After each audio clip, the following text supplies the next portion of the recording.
He can fight, yeah. For boxers his level, yes. Meaning what? Not your level? I do not believe so. No, not at all. Mike Tyson just unleashed a brutal response to Jake Paul after the YouTuber made shocking claims about their November 15th fight. Jake accused Tyson of tarnishing his own legacy with rumors the fight was rigged, and even suggested the boxing legend only stepped into the ring because he needed money. Really, Jake? The global icon who's been at the top of his game for decades. Always been in the gym training. I'm in boxing, professional fighters.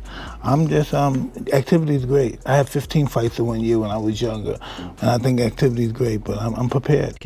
Is supposedly begging a YouTuber for cash? It's laughable, but Jake's remarks are beyond ridiculous.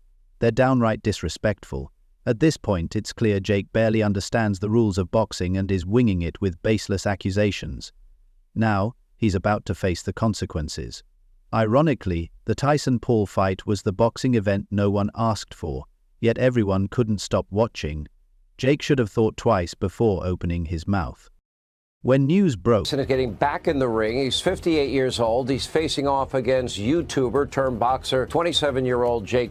That 57-year-old Mike Tyson would step into the ring with 27-year-old Jake Paul, the internet collectively raised its eyebrows. Was this a legitimate fight, or the world's most bizarre midlife crisis? Critics were already calling it a circus before the opening bell. The age gap was the least of the concerns. On one side stood Tyson, a living legend, and on the other, Jake Paul, a social media personality turned boxer, whose biggest skill is trending on Twitter. The match felt like pairing vintage wine with cheap soda.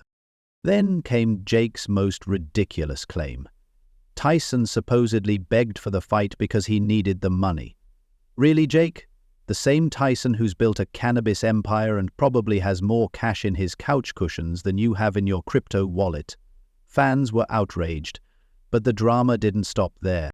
Just as the hype was fading, the so-called script leak emerged. It wasn't. There is an alleged script leak. This has not been confirmed. Take it with a grain of salt. No one knows if this is real. Some sketchy Reddit rumor either. It was a detailed round-by-round breakdown of how the fight would supposedly unfold. Tyson starts strong with his iconic bob and weave. Jake weathers the storm, and by round 5, Tyson hits the mat after a perfectly timed right hook. It sounded like something cooked up in a Hollywood writer's room, but plenty of it arose. Fans couldn't believe how specific the script was or how disturbingly close it came to what actually happened. Tyson looked slower, Jake more precise, and even the supposed detail about Tyson getting cut above the eye matched reality. Suddenly, the fight felt less like boxing and more like WrestleMania with slicker PR. Meanwhile, Tyson's response was oddly subdued. No furious denial, no public outrage. It was almost as love Mike, and despite what he said in that interview with the girl about the legacy, we love him and his legacy. As if he was silently letting the rumors fester. Mike Tyson's silence on the controversy wasn't submission, it was strategy. Perhaps he was letting people talk, or maybe he was trying to figure out who leaked the supposed plot twist. After all, if there was a contract with a non-disclosure clause, someone was in serious trouble. Meanwhile, Jake Paul couldn't resist stirring the pot. On his podcast, he casually claimed he went easy during the fight to avoid hurting Tyson, because, you know, he was the real threat. That offhand remark detonated like one of Tyson's uppercuts. Fans were left wondering, was Jake admitting the fight was staged, bragging, or just too clueless to realize he might have exposed a career-ending secret? The Tyson-Paul fight, already controversial, now became legendary for all the wrong reasons. Fans weren't just questioning the fight, they were rewriting the entire storyline in their heads. Tyson, however, had enough. His patience snapped faster than Jake Paul's claims of being a legitimate boxer. I started to manifest. Thank you. I started Jake Paul off. After weeks of hearing rigging accusations and watching the leaked fight script spread like wildfire, Tyson finally addressed the rumors, and not with his fists this time.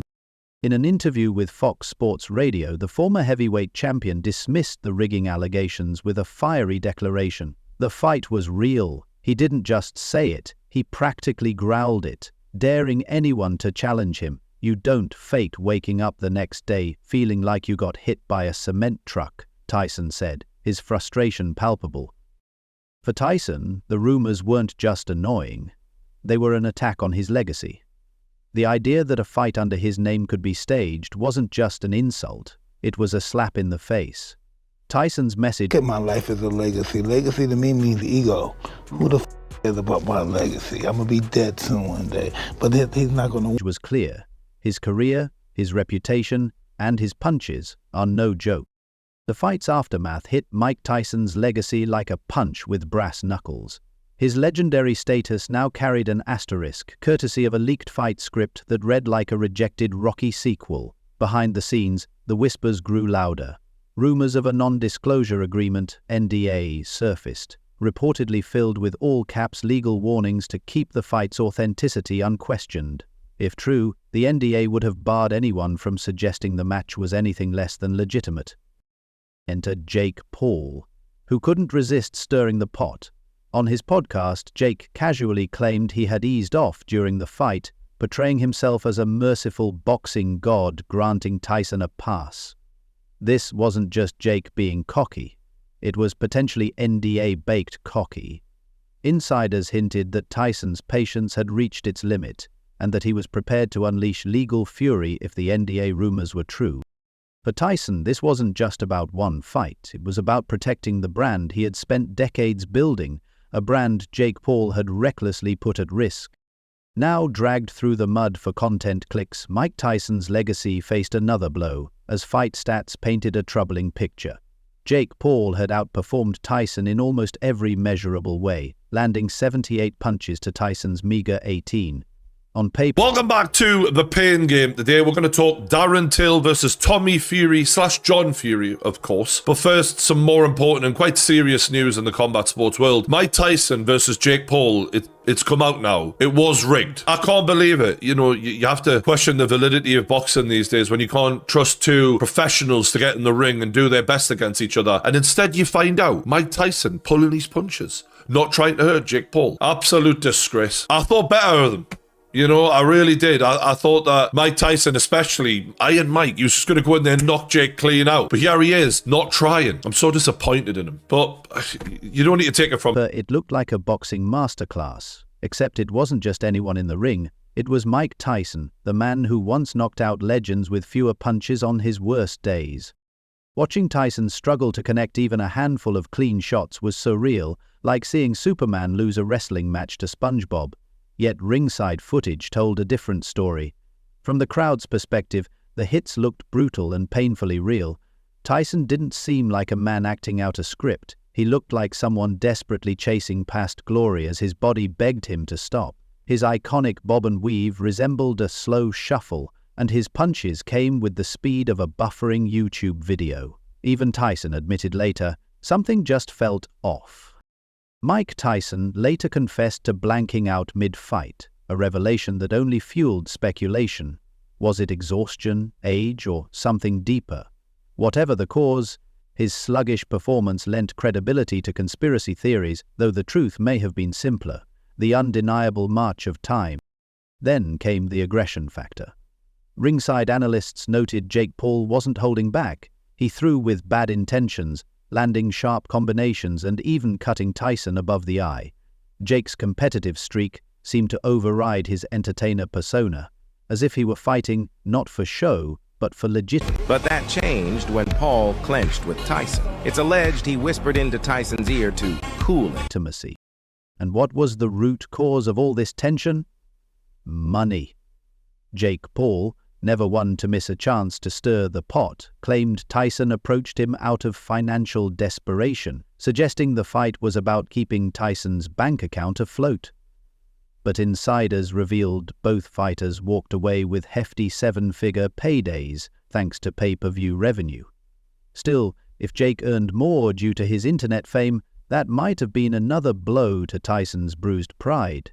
Imagine spending decades building a legendary career, only to be out-earned by a YouTuber famous for pranking strangers. Ouch. The real question remains, was Tyson's return. I did tell you about it. At the time, I wanted to do a pay-per-view roast, like it was a boxing match, and they'd said, oh yeah, Mike can make $20 million. To the ring, a calculated business move or a desperate grasp for glory. Some say he wanted one last taste of the spotlight before retirement, or a chance to prove that even at 57, he could still rearrange someone's face. But stepping into the ring with Jake Paul wasn't just risky, it was polarizing. Tyson faced not only a younger, sharper opponent, but also the court of public opinion, which questioned whether his legacy was being leveraged for clicks and cash rather than preserved as one of boxing's greatest. The Tyson-Paul fight felt like a retired lion challenging a loudmouth hyena. Tyson may have thought it was an easy payday, but he clearly underestimated how far Jake Paul would go for clout. Social media wasn't kind. Fans roasted Jake for allegedly disrespecting Tyson, accusing him of milking the fight for publicity while trashing a living legend. Memes, think pieces, and angry tweets flew like punches in a street brawl. In the court of public opinion, Jake wasn't just the villain, he was the final boss of boxing trolls. Rumor has it, Tyson didn't simply walk away after the fight, he stormed off, leaving behind blistering words aimed directly at Jake. Insider sources claimed Tyson delivered a verbal knockout during a private post-fight exchange, allegedly telling Jake, "Stop ruining my legacy and keep my name out of your clout-chasing mouth." Classic Tyson. And one reason only, and that is the money. He's getting paid so much money to do this. So that tells me he's getting bought. So again, it is sad that someone like Mike... Sharp, direct, and unafraid to bite back. Speculation suggests Tyson's team is considering legal action for potential contract violations. If Jake's comments about easing up during the fight hint at rigging, he may have broken the golden rule of celebrity bouts. Don't talk about the script. Insiders say Tyson's lawyers are watching closely, ready to pounce if Jake keeps running his mouth. All this chaos raises serious questions about boxing's future. Has the sport crossed a point of no return, where hype and headlines overshadow skill and legacy? Can it survive when fights feel more scripted than spontaneous? And how long before fans stop tuning in, tired of questioning whether they're watching a real contest or just another pay-per-view soap opera? The ring was once where legends were forged. Now it risks becoming just another stage for spectacle.